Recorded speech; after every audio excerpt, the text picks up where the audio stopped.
મિત્રો, કેમ છો બધા? મજામાં ને? મિત્રો, ગુજરાત જાહેર સેવા આયોગ જીપીએસસી દ્વારા એક જાહેરાત કરવામાં આવી છે. પ્રાથમિક કસોટીમાં હાજર રહેવા બાબતે સંમતિ પત્ર અને સંમતિ ડિપોઝિટ ભરવા બાબતે જે નાયબ સેક્શન અધિકારી અને નાયબ મામલતદાર વર્ગ 3માં પ્રાથમિક કસોટી તારીખ 7/9/2025ના રોજ લેવાવાની છે. અને આયોગ દ્વારા યોજવામાં આવતી પરીક્ષાઓમાં ઓનલાઈન ઉમેદવારી નોંધાવતા ઉમેદવારો પૈકી ઘણા ઉમેદવારો પરીક્ષામાં ગેરહાજર રહેતા હોય છે. આથી ઉમેદવારે પોતાની પર્સનલ ડિટેલમાં થોડો ઘણો ફેરફાર કરીને એક કરતાં વધારે અમુક લોકોએ અરજીઓ કરેલી હોય છે. તો એ અરજીઓ માટે પરીક્ષા કેન્દ્ર, પરીક્ષા સ્થળ અને પેપરની વ્યવસ્થા કરવાથી સરકારનો ખોટો સમય અને પૈસા બંનેનો બગાડ થતો હતો. એટલા માટે અરજીઓ રદ થવી જરૂરી છે. એટલા માટે જીપીએસસીએ કન્સર્ન્ટ ફોર્મનું પ્રાવધાન કર્યું છે, જેમાં તમારે કન્સર્ન્ટ ફોર્મ ભરવાનું રહેશે, એટલે કે તમારું સંમતિપત્રક ભરવાનું રહેશે.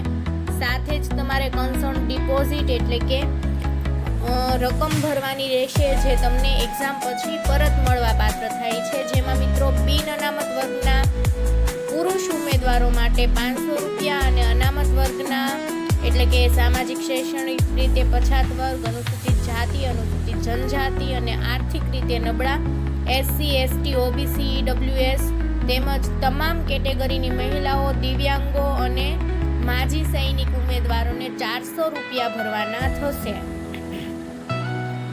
મિત્રો, આ કન્સર્ન ડિપોઝિટ 15/7/2025ના રોજ બપોરે 3 વાગ્યાથી લઈને 22/7/2025ના રોજ સવારે 10 વાગ્યા સુધી ભરી શકાશે. અને છેલ્લી તારીખ 22/7/2025ના રોજ 10 વાગ્યા બાદ કોઈ પણ ઉમેદવારોનું કન્સર્ટ ફોર્મ અથવા તો કન્સર્ટ ડિપોઝિટ સ્વીકારવામાં આવશે નહીં.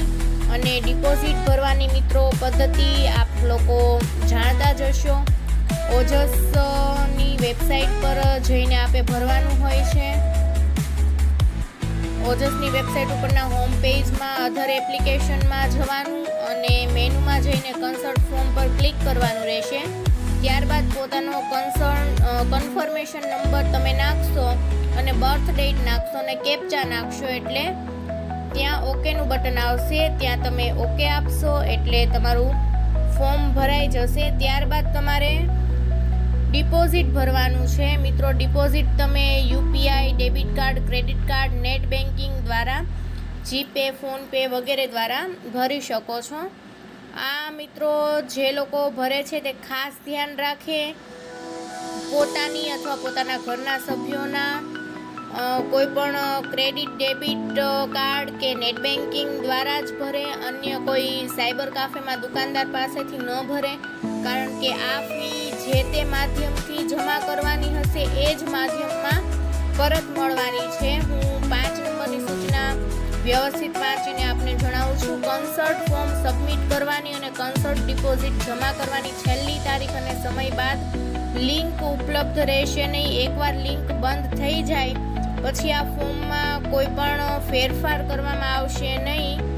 એટલે ખાસ જોજો. અને 6 નંબરમાં જે રિફંડની ચૂકવણી છે, જે મૂળ સ્ત્રોત છે જેના દ્વારા તમે કન્સર્ટ ડિપોઝિટ ભરી છે, તે મૂળ સ્ત્રોતમાં જ રિફંડ ચૂકવવામાં આવશે. આથી ફરી એકવાર કહું છું કે કોઈ અજાણ્યા વ્યક્તિ કે કાફેવાળા દુકાનદાર પાસે તમે ફી નહીં ભરાવતા, તમારા પોતાના જ માધ્યમથી ફી ભરજો, જેથી કરીને તમને ફી પરત મળી જાય.